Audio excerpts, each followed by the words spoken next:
everyone, this is Rima from The Guiding Star. I'm making a video after so long.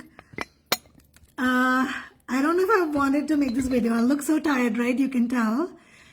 It's been a very, very tough, many weeks. You can see it. I've put on so much weight. I can feel the burden. When I have the burden, like excess burden on myself, like, yes, I will, it'll show. But that's the reason that I have been off videos. There have been many good things too, and things are moving like amazingly, surprisingly in some ways, but it stretched every part of me in many different directions. And then there have been some challenges. I'm making a video today to circle back on my twin flame post. There's some new things that I want to share. I want to talk about life skills and astrology updates, and I will do my best to keep this video short because I have a ton of things to get done. And then I don't intend to fix my head right now. So number one, I'm just trying to wrap my head around where to begin. And many of you may see this video later. Generally, I give an FYI notification when I'm making the video, but today I just wanted to make it. Otherwise, I'm almost never going to find the time. Number one, with astrology updates, Saturn Shanidev has finally, thank goodness, for me, thank goodness, it left the sign of Capricorn after 3 long grueling years, especially 2022 was a year to remember for many of us, not to come back until another 25 to 28 years, thank goodness. It's now going to be in its own sign of Aquarius, where it's much more comfortable. And although astrologers have so many negative predictions about it, it's a much more positive transit. And then we were in severe retrograde times. All of 2022, we were in back-to-back retrogrades by different planets, from all the way from April or May, I think it was May or June of 2022 until mid-January, January 3rd week of this year. So finally, Mars retrograde, Mercury retrograde, all of that has ended. But if you are, like me, a Libra ascendant, you still have the South Node on your moon. You no longer have Saturn looking over the moon, but we as Libra moon sign, not Libra ascendant, sorry, Libra moon sign had a very, very tough year for many of us, if not all. And some of that is going to start to lift, but only get better as a little more time goes by. Especially from May, things will get better for Libra moon. Yes, I am waiting for it. So that's all with the astrology updates. Coming to life skills, I want to highlight. I have been having a lot of conversations with parents in my free support group. I have a free support group for women. It doesn't have to be moms, it's mostly moms, but it's for women and you can join. We have been talking a lot about time management and managing your life and etc. And then I've been talking to other parents in another group quite a bit with helping their kids manage their time, stay organized. And then I talk to all of my students as a senior academic counselor. And I will say something. I have a lot to say. I'm going to try to say it as appropriately as possible because I can be very to the point.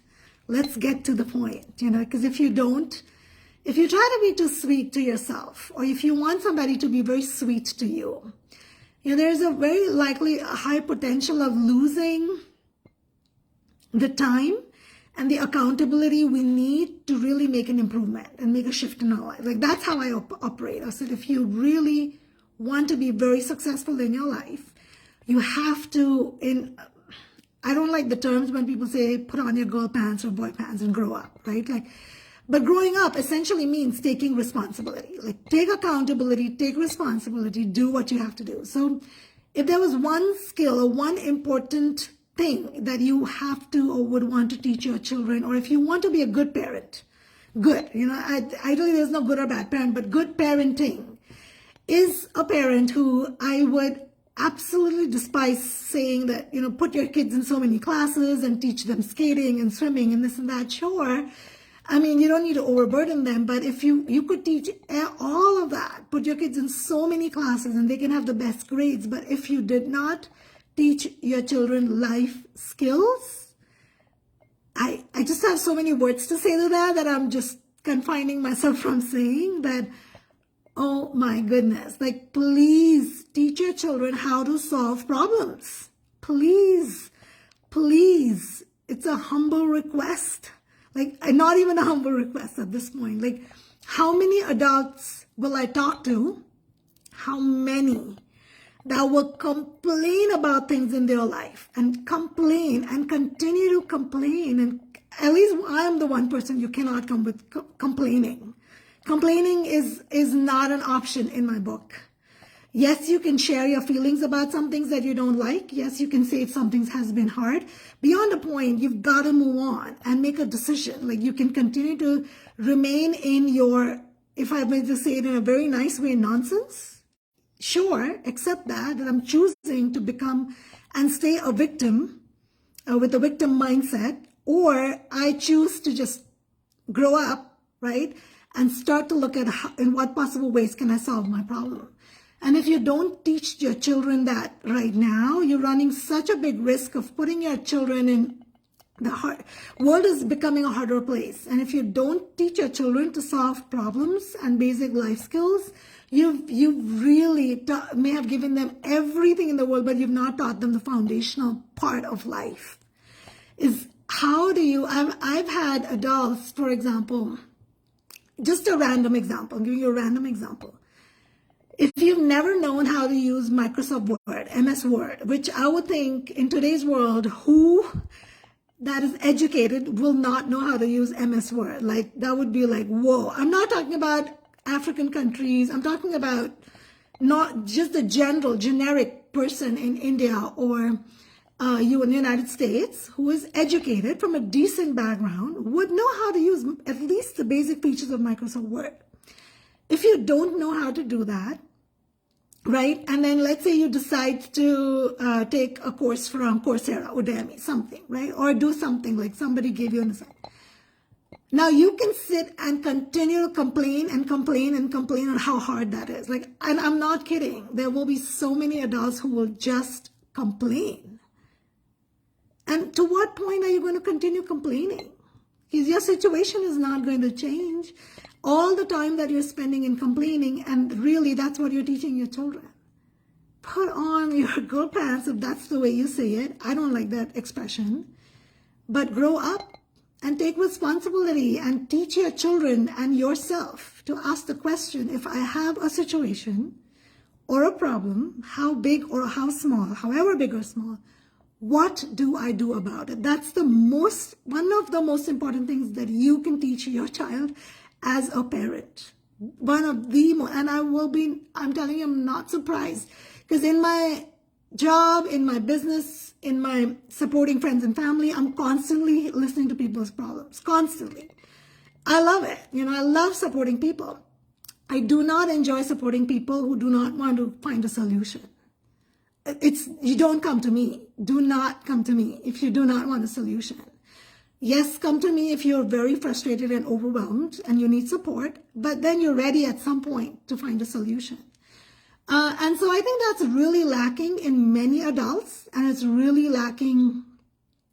I don't think it's very cultural. I don't have any cultural references. I think in the Western culture, people are taught to be more or forced to be more independent because of the lives they live. Like, we have joint family systems traditionally in India. We have people that do things for us. Like, you have free labor, or almost free, I say in terms of USA, calling a plumber, and in the USA would be so expensive, you rather learn to do things on your own. And not until I became independent in my life, as in was no longer living with my husband, I didn't even know a thing about credit cards and how to put fuel in a car or investments or insurance. I did not know a thing. It's so sad that in the Indian context, we are never encouraged as women to learn that. It's never put onto us. It's not taught to us. It's not something that we take on our own most of the time. And I think that's where we are really, really lagging.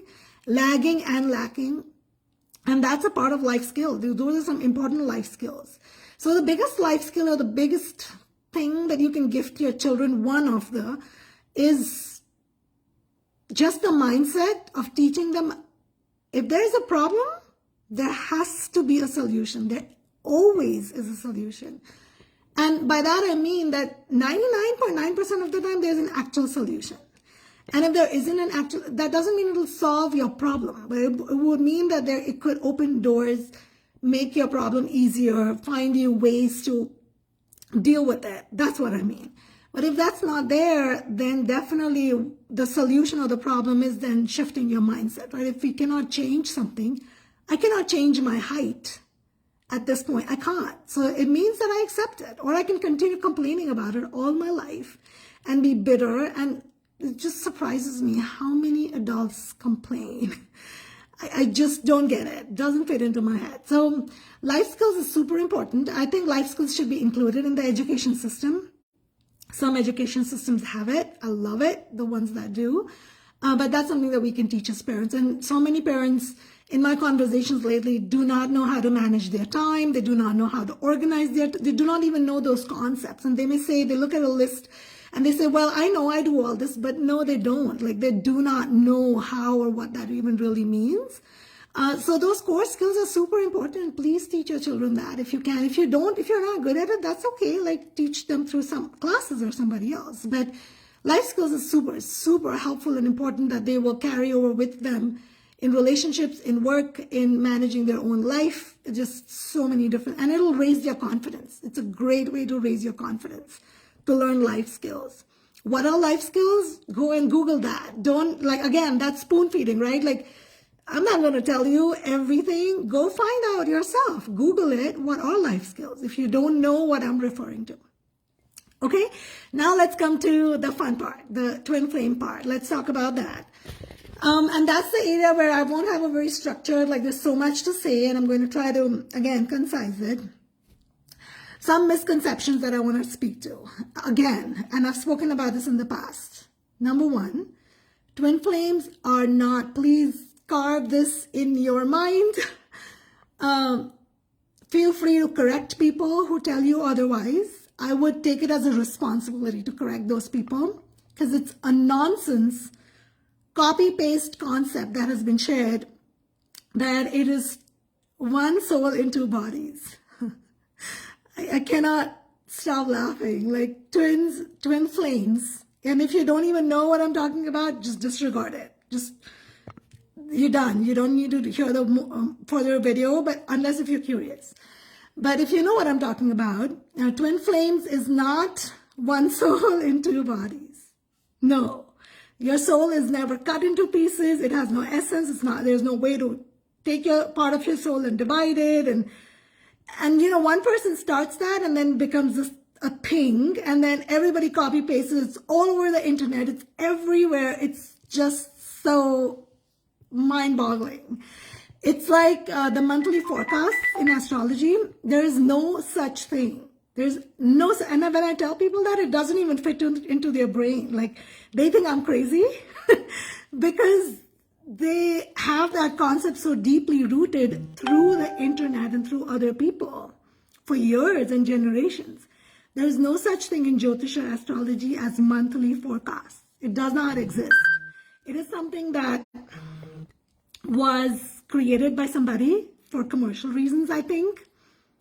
And then it became a great hit, you know. So sun signs, for example, is not as important. It's not even half as important as it's advertised to be. But many of those concepts, Mangalik Dosh, I've made videos on that, are just brainwashed. You know, it's brainwashing.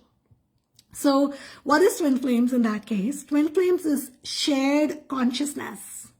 And if you don't understand it, again, I'm not going to spend my time explaining that. It requires people to, or you, or, you know, let me say, because it's you who are listening, to be at a certain level of spiritual ascension, understanding, to even, if you don't understand what I'm saying, then this is not the topic for you, then 100% you do not have a twin flame. I can tell you that, 100%. And it's okay. It doesn't mean having a twin flame, you can, yeah, I mean, you know, it is viewed as being more prestigious. And you can say that, yes, that means that those people are, you're at a higher level of, much higher level of consciousness and spiritual awakening and that's okay if you're not. Like, you know, I don't know if we need to compare ourselves with others, but it's just a tendency, obviously, that we can have.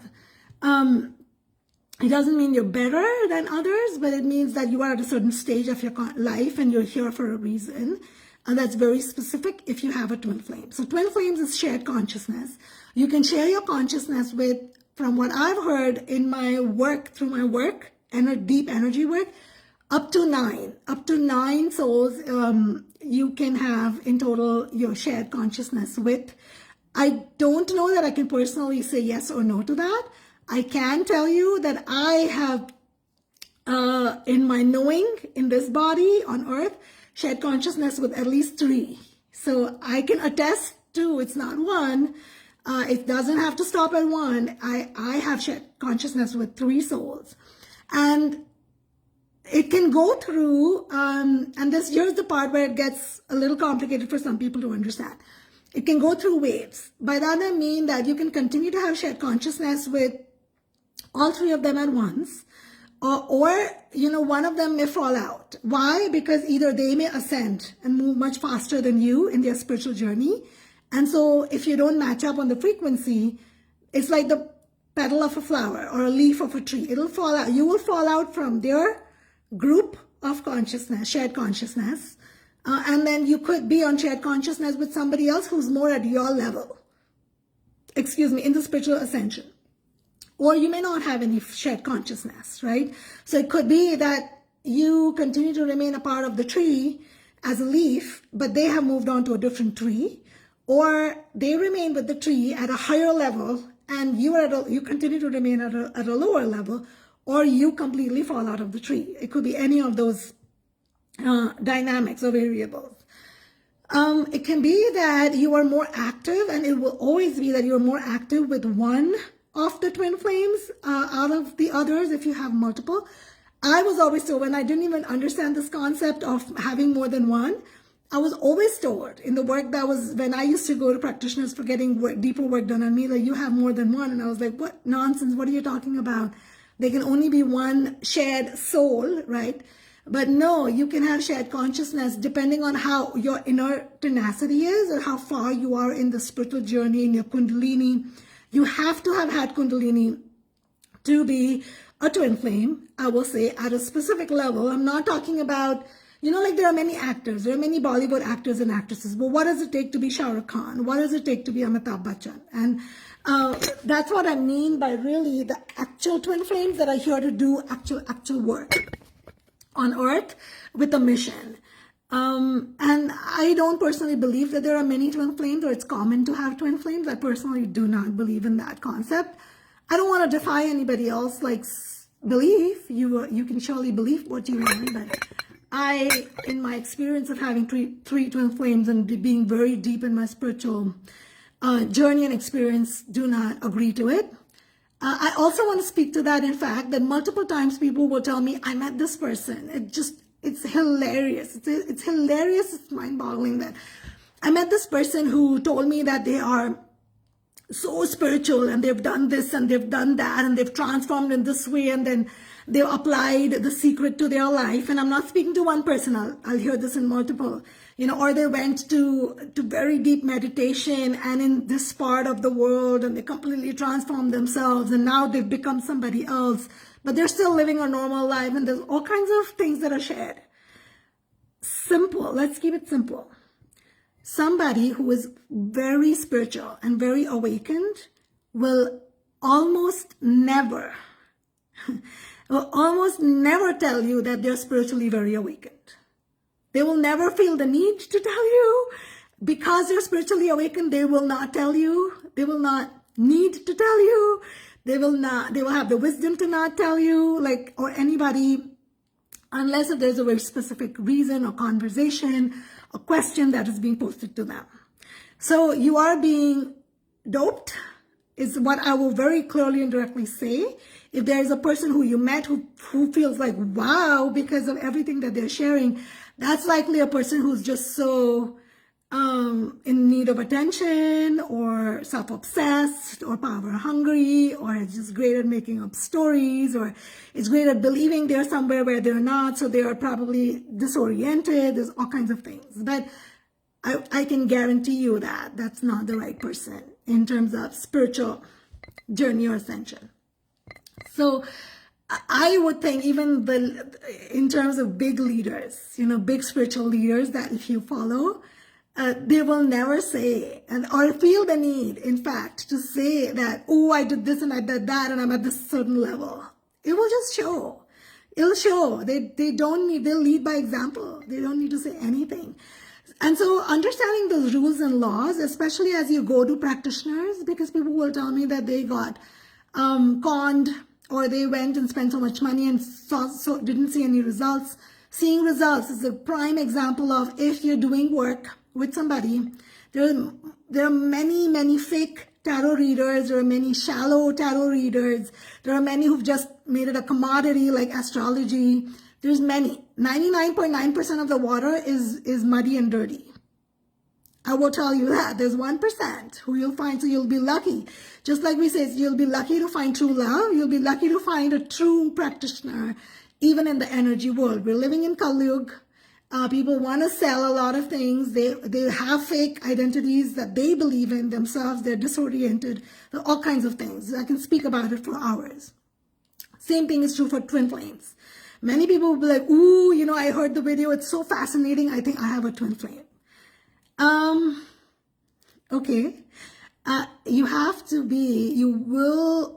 If you are a twin flame, if you have a twin flame, I can guarantee you have to have lived your life with very, very specific values and set of values for a long period of time, that it's ingrained in you in a certain way, and that you are at a certain spiritual level. But I'm not making a video for that. What I'm saying is there can be up to multiple twin flames. It is shared consciousness, not a soul cut into pieces into two separate bodies. You can share twin flames and have those multiple twin flames coexist with you in different parts of the world, same parts of the world. You could be connected with all of them together at the same time. Most likely not, because it's so much energy. It's like a vortex, right? So most likely you're going to be more in touch with one over the other. And there could be phases that you could see that as they push, they come into our lives, because that concept of you have to become one with them physically. It's a very 3D concept. So much pressure. It makes me laugh, like how much pressure of like, if you are really in your journey of ascension, and if you're really doing well and the right things, you will meet with your twin flame in person and you will unite with them, and then that will be the ultimate like nirvana. I am sorry, people, but that's a lot of fluff. It's a lot of 3D human concept of it's a very outcome-based, tangible validation point for many people, which is again very limited thinking. It's very human thinking. It's very 3D, which is the earth. If you don't understand these concepts, this is beyond. We're at a different level here altogether. It doesn't mean that I'm just saying that twin flame then is not probably a conversation for you at this point. But so please know the goal, there is no goal with twin flames of having to unite with them. It doesn't mean that you are better if you unite with them in a physical body, or you are at a higher stage. In fact, the only idea or concept, or I may say reason for twin flames, we are here as twin flames to really push each other outside the comfort zone, beyond the tenacity point. So if I were to give you a logical example for you to understand more concretely, think of the Ultimate Beastmaster. If you don't know what that is, go and look on Netflix. The Ultimate Beastmaster will have contestants that are the top notch in the world in their physical tenacity, endurance, capacity. And they're being pushed to beyond the limit now in a competition to see who can win, who can come at the top, right? Now, even beyond that, if you have to push yourself even beyond, after you become a champion at the Beastmaster, if you had that title, that's where you are with twin flame connections. Your twin flame is here to push your soul outside the comfort zone, beyond capacity, emotional capacity, which a non-twin flame individual doesn't have. It will break your system down, literally. It will literally break your system down. There's a vortex of energy that's so much that you're holding in your body around you. in your energy that you cannot handle it if you're not a twin flame, and you shouldn't. And so when they push you, you are forced to face situations in your life that are very, very challenging, maybe even painful, disturbing, whatever you call it. But the outcome will always be that you ascend. You go up further on the game level. Like, you push your limits so much that now you turned out to become more courageous when courage was your problem. More patience if patience was really your pattern for years. You're breaking your patterns that you've had for lifetimes, many a times. You're breaking your habits that you've had for a very, very long time. And you're doing that not just for yourself. You're doing that because when you're in a twin flame, you've been given an assignment by the universe. It's really a duty to the universe that, hey, Earth is going through so-and-so, there's a lot of low level vibrations, consciousness on Earth because of Kali Yuga. I think that's the way all of you will understand it better if I say it that way. So we need some leaders to go and dissipate that as much as possible, right? As a counter action. I like the superheroes that come to save you, literally. It sounds very fascinating, but it is true and it is difficult, but it is a duty that you cannot escape once you're a twin flame. So you have to push yourself to become the best of the best of the best and continue to grow so that automatically with your presence and existence, people around you will start to shift, their lives will start to shift. You will push them outside their comfort zone. So you may see your family members as twin flames. You're probably going to go through rough times, several times, continually, oftentimes, right? And that will push your children and your spouse and your family themselves, because now there are difficult circumstances in life, but you're pushing their consciousness to better and better. And sometimes you're sowing the seed for their future lives. So as a simple example, my mission, often if I were to say, what was your purpose of birth, Rima? One of the purpose of my birth is, and I've done this, I've seen it, is to be a voice for people who cannot have a voice, for the lower class, for the people that can't fight the system, like bureaucracy, corruption. And I'm a very, very, very, very strong, courageous, bold individual, tenacity. I have that. I can speak up. I can fight against, you could bring a buffed up person like 7 foot in front of me and be like, I'm not scared of you. I'm not scared, and the bureaucracy, and I will fight. If there's injustice, I will fight. I will find a way. And doesn't mean fight, but I will basically find a way around it. And I will not shut up, I will not diminish my voice for that. So as I do that, I'm automatically shifting the system, becoming a change agent for the society in many ways. That's one of my duties. I'm not kidding. I'm here for that. If you see my chart, you know it. As an astrologer, you will be able to see if you're a good astrologer. So, but my biggest challenge in life was the own injustices that I came through, where I would diminish my own voice and I didn't know how to speak up for myself and I didn't have the confidence. I couldn't, so my battle in life has been very deeply about being continuously suppressed and oppressed, continuously being in situations where I'm just oppressed to the limit, right? So then there came a point where my soul started to wake up and say, hey, I need to start standing up for myself. I need to start having a voice. I need to start, the rights of a woman, the rights of, in a society, in the Eastern society, the cultural expectation. How do I speak up against that? If I don't want to wear jewelry in a wedding, if I don't want to wear the dress because everybody's dressing up, how do I have that voice and say, hey, I know you'll be disappointed with me and you want me to dress up a certain way and you have an expectation, but I won't. If I don't want to, I will not. I will be true to myself. That's a small step to a much bigger fight against injustice and systems, right? So that becomes your mission. If that's your mission, you are pushed to the limit then in your life constantly through your twin flames. And what I've noticed is as you meet that one level, game level with the twin flame, if you are really good about continuing to work on yourself and push that limit for yourself to get better and better, at the second stage, you will find another twin flame your first twin flame is still there, could be still there, but you'll find another twin flame who's now here to challenge a different pattern or to take you at the second, next level, the third level on the game by challenging you further, right?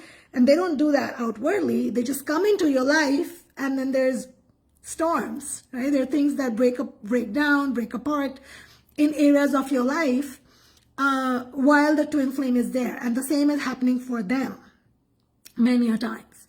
And so I have found, like, in my journey, I can only speak to my journey, of course, very clearly, the more I've gotten better and the higher game levels, if I can say, that I've reached, I've been able to get better at being with twin flames that are more in my vicinity, in my presence, physically, right? And despite the magnet, right? It's a magnet. Like, if you bring the magnets too close, the attraction is so much, the energy, the vortex, you cannot handle it. So then you have to go apart, right? But then initially, when I was not as ascended, as tenacious on the higher game level, that separation from the twin flame would be very, very long periods of time and very painful. Now that has changed. So then I came to a second level twin flame with the separation was not as much in terms of even physical distance or time, but it was. So from 10 years, we're coming to a separation of 2 months, 3 months, 2 years, right? Like different, I'm just giving you random examples. And then you continue to meet again, like be in each other's presence and continue to work, being forced to work on your life challenges. And then that fell apart. And as I came into the third, I feel like that closeness of physical proximity increased because the vortex increased. Because I was at a higher level. Like if you're a PhD, if you're a director of a company, your responsibilities are going to be much more than being a manager at a company or being a, blue collar worker or being, right? So depending on the level that you're at, your prestige increases, your strength increases, your power increases, and so does your responsibility. So does the challenge increase. But then now you have better capacity, skill, knowledge, understanding on how to deal with that challenge. That's why you're the director of a company. And that is what you will find. And so the aim is not that you come in physical unity with your twin flame. It really makes me laugh. And it's all over the internet. It's so much nonsense. It's so much nonsense. It's not the aim. It's an automatic byproduct if you're truly doing the work. And maybe I don't have the answer. Maybe you end up really being in unity with them, where you get married or you're a couple. That's all that is mentioned in internet, all over the internet and videos. And people try to sell you, like, providing you services, and you pay them a chunk of money to help you unite you with your twin flame. It's all bogus. It's all nonsense. Again, 99.9% of it. Even if that happens, that's not the purpose. The purpose is that you become so much close to godliness while living in the human body that really, in fact, if you're truly in the twin flame journey, people around you will tell you, I don't even realize it. I don't know how many times people will tell me, Rima, your energy is so positive. Like, something about you. And I was like, most of them, like, I'm having the worst days of my life right now. Like, I don't know how you find me positive, because I don't think I'm positive at all. You can see, like, I don't look positive, right? I don't know. But I think the vibration, your vibes, your presence changes so much. And I give a lot of that credit to my twin flames to push me to, like, really the triggers that are there to heal your wounds and your baggage is so much that you will start to see the impact in your work as you do with other people. As I do the work, my sessions that I do, the impact, the outcomes that people get, my clients get, I am amazed. I am amazed at the miracles that we are creating through the healings that I'm doing. It just shows me that I didn't even realize that I've ascended in my energy. Like, I've just completely at a different level of existence now. I can think about something and I can create a shift. The manifestation is a second. You think of it and, like, the whole dynamic of something logically that couldn't be possible has shifted, right? So you start to live at an existence where people can start feeling around you the impact automatically. And then your bigger mission was always going to be to serve humanity or consciousness. It's never about coming to physical unity with your twin flame. So long as you continue to have that need or goal, you're still in the 3D. You're still a block to your spiritual growth and ascension. You're not fully attuned to spirituality, to the twin flame. Purpose is the right word. So that's just something that I wanted to share. Yeah, there has to come to a point where you feel okay being away from your twin flame, because it's so painful. It's very painful. It's very painful to be away from your twin flame. It's shared consciousness, which means your soul essence. If this was the sun, you know, like these 3 rays are your twin flame and these 2 rays are you. Now, it's like, think of these fingers, my hand. If the 3 of my fingers were somewhere else and 2 of my fingers were here, I stretch it. See, I'm stretching it. It hurts, right? It hurts a lot. Try to do it. Don't hurt yourself, but try to do it. Just stretch. That's the kind of pain times 100 that you feel when you're away from your twin flame. When your twin flame is not talking to you, ignoring you, away from you. And the mastery of that is truly where you start to live at a level. That's the level of you can call the level of a yogi, whatever you relate to. Closer to nirvana, closer to God. That is the purpose. And there'll be times when you'll fall out. Because again, you know, you're moving through your own baggages and patterns and and that's okay. It's okay, no judgment. You again, you know, pick yourself back up and continue working on it. Like I have things that I'm learning. I will say one of my biggest patterns is I can do anything in the world, but I'm not motivated, and clearly my friends and family will know that, to put my body first.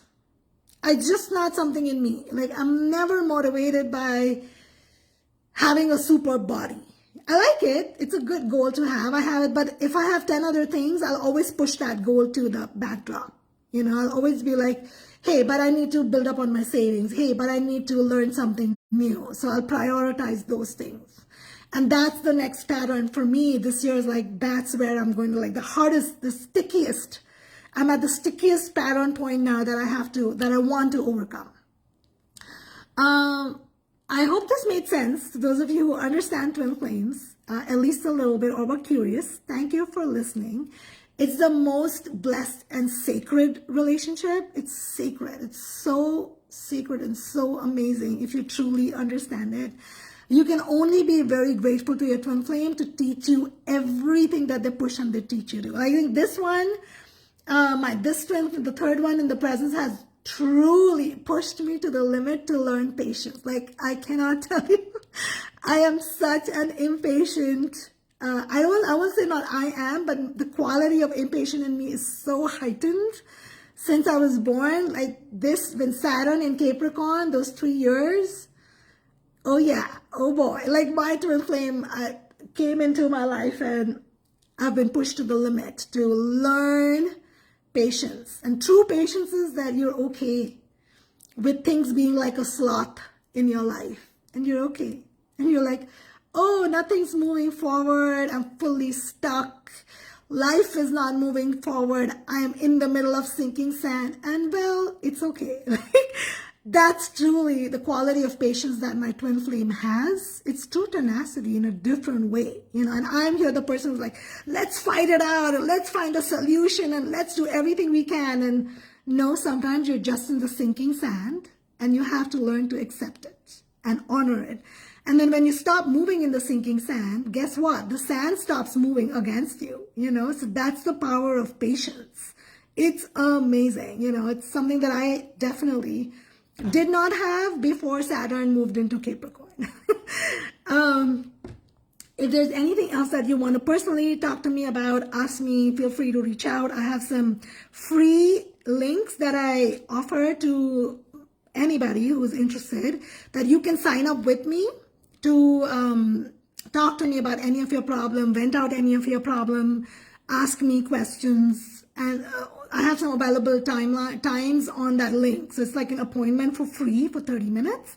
and you can talk to me. I just want to make that available because when I was in trouble, when I was little, when I needed help, I had my teachers in psychology. Thankfully, they saved my life. I had my best friend who saved my life, who is, also one of my twin flame. But if I didn't have them, if I didn't have my twin flame, my best friend, I wouldn't be alive today. I'm not exaggerating. I would not be alive. They literally saved my life starting from age 12 onwards. But otherwise, I feel like I didn't have anybody else. I did not have anyone.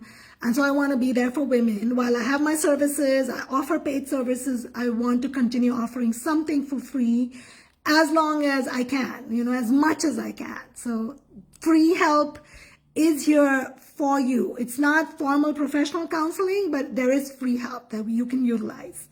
So just ping me and I'm happy to send that link to you. Okay? Thank you so much for listening. Have a fantastic upcoming 2023. The next time I come on video, I want this face to look much better. That's one of my goals. And when you say it publicly, I know that now I have to stay accountable because I've said it. So there you are. Like the next time Rima makes a video, I'm going to start looking. I remember how I used to look in when I was younger. I was so fond of dressing up and taking care of myself and looking good. And I've really lost that since the time I became a mother, I would say. It's been a long time. So long time coming. This is Rima Desai from The Guiding Star. Bye, everybody.